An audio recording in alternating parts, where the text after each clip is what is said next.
What is the main purpose of the team's meeting? To conduct a root cause analysis for the latest NCR. Which specific batch had a deviation? Batch 6789. What test failed for that batch? The tensile strength test. What did Ethan first suspect might be the cause of the issue? A problem with the raw material. What potential problem with the equipment was discussed?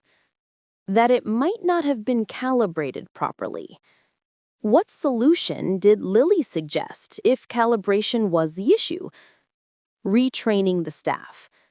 What idiom did Ethan use to suggest that teamwork is effective?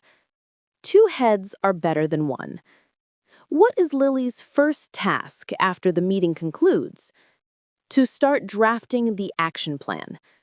Why did Lily caution against immediately blaming the raw material? Because she believed other factors, like the testing methodology, needed to be thoroughly checked first. How does the saying, "the devil is in the details," apply to their investigation?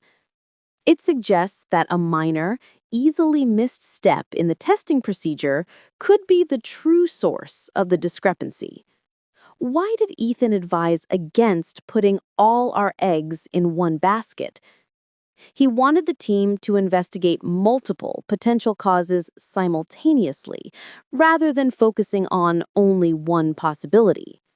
What is the practical benefit of adding a peer review process? It provides a second pair of eyes to catch errors that might have been missed by one person working alone. How does fixing this single NCR raise the bar for the whole process? Because the corrective actions like retraining and peer reviews will improve the entire system and prevent similar failures in the future. What does it mean when an issue slips through the cracks? It means an error or detail is overlooked or forgotten due to a gap in the process. Why is it important to assign owners and set deadlines for the action plan?